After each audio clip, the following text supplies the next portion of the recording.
Well, I mean, recently he introduced the Tesla robots, and he said that in the future, these robots will be the biggest selling product of all time. Yes. And that kind of makes sense because if you think about it, you know, iPhones are now probably the biggest selling product of all time. Yes. So this is essentially an iPhone with arms and legs that can go around and do stuff for you. Yes. So I could totally imagine this as long as, you know, no humans get killed along the way of these robots doing their job. Yeah, I would love to have a Tesla robot. He said the other day, I'm not sure I totally agree with him because it's so soon, but Elon said by 2040 there'll be more Tesla robots than people. You know, which is a bit odd, but yeah, I mean, if you look at human history, at one point, you know, cars represented 1% and horses represented 99% of transportation in America. Yeah. And now cars are 99% and horses are 1%, if that. Yes, absolutely. So good. Technology definitely, you know, at one point people used to use oil to light candles in their home, and then electricity came around, and now nobody uses oil except for just decorative candles. So it's very hard to tell the future. Very hard. But I would. Elon's very good at that. He's very good at the future. So, for example, back in 1994, when they started Zip2, well, they didn't know what they were going to call it, but let's assume it became Zip2. But Elon, they started with the idea that they would start a search engine for find like Garmin GPS maps or something like that, so that in the first, they brought one out, City Search or something, and then you put your location down, and then the computer would print out a written page, and with little arrows and give you all the directions to this place, you know, and then you would follow this written schedule. And then, this was about 95, and then 1995, and then they discovered that there are a lot of people doing this. A lot of people are doing this. So around about August 95, Elon had been in computers since the early 80s.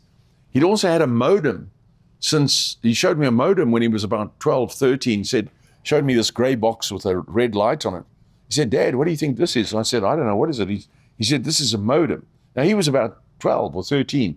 He said, "With this thing, I can communicate with my little computer. I can communicate with the computer at Oxford University." I said, "Well, how do you do that?" He said, "I just put it into the telephone line, and then it communicates." I said, "What? How much does that cost?" He said, "No, it's not a telephone call. It gets superimposed on the lines, the information, something like that." Anyway, so he was good at looking at the future, and he said one day everybody will have a modem. And so in 95, Elon said to me and to Kimbal, or rather to me, he said to me that the internet's going to have to go, the newspapers are going to have to go onto the internet. Now, that was such a far out idea, you know. I mean, what? What do you mean? You know, in those days, everybody bought their newspaper every day, and it was a thick wad, you know, every day. And he said, no, the newspapers are going to have to go onto the internet. There won't be paper newspapers. So we all said, well, you know, what are you going to do? He said he wants to go and see a publishing company that publishes paper newspapers called Knight Ridder.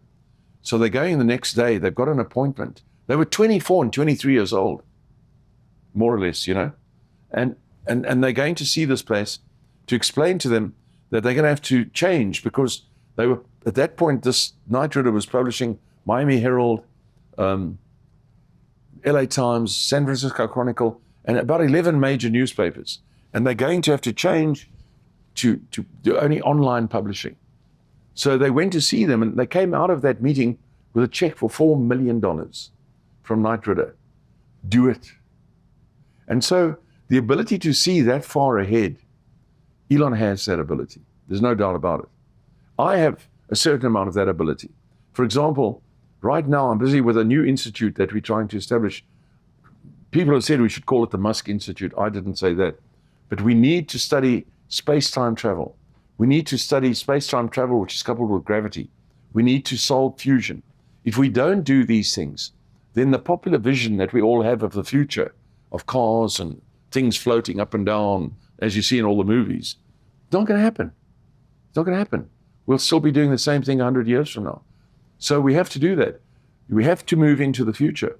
And so I have the idea to start an institute of study in that direction where we attract all the crazy geeks of the world to come and think.